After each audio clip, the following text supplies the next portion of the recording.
Welcome to Asian Breeding Styles dan mypertanian.com. Saya MK. Bertemu kembali di tahun 2026.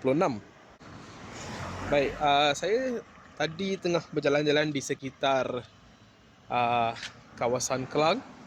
Kemudian saya nampak satu pokok bunga ni. Dan saya ingin berkongsikan lebih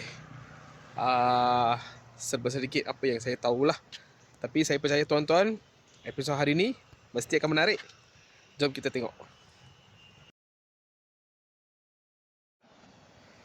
Baik tuan-tuan, kalau tuan-tuan tengok di sini, yang ni kita berada di kawasan Kelang ya. Ini adalah pokok bunga Channa. Dalam bahasa Inggeris Channa. Kemudian dalam bahasa Malaysia, nama pokok ni adalah bunga tasbih. Bunga tasbih.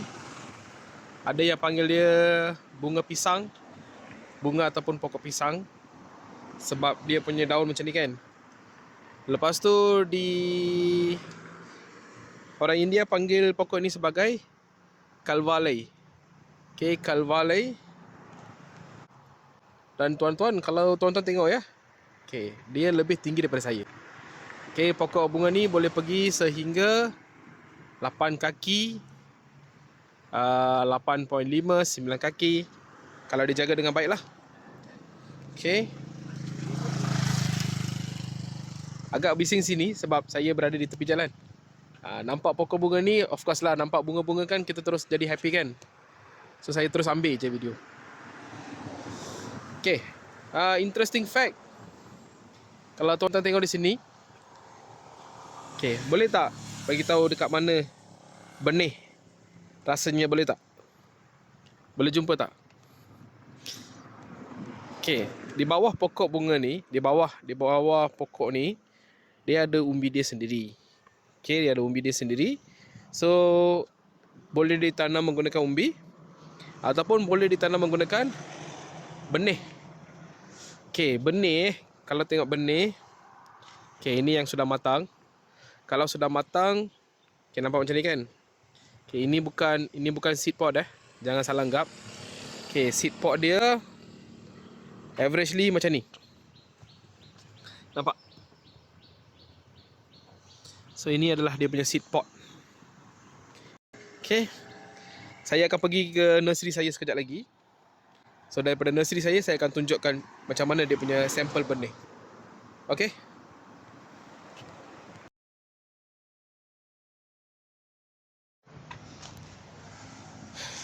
Saya sudah sampai ke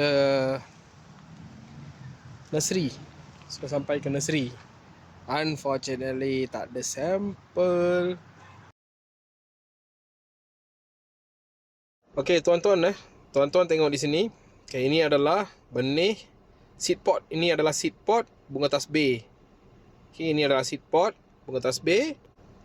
Ini adalah benih-benih bunga tasbih. Kalvalai pula, sorry. Kalvalai. Bunga Kalvalai ataupun Channa lah, dengan mudah faham, Channa. Kalau ikutkan Channa ni mengambil masa sekurang-kurangnya 3 bulan untuk pokok jadi dewasa. Averagely 3 bulan.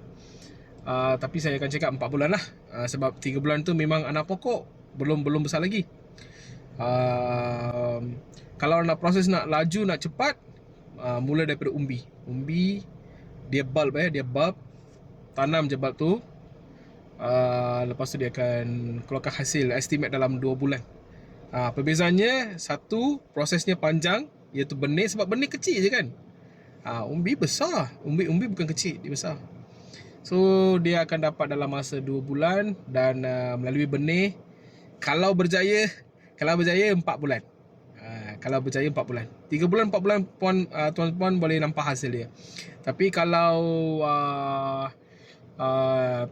orang kata benih tu tak keluarkan hasil, maka sorry lah, tak berjaya tu tak berjaya. Tapi kita akan terus usahakan. So tuan-tuan, suka konten video kita, jangan lupa like, follow dan share. Terima kasih.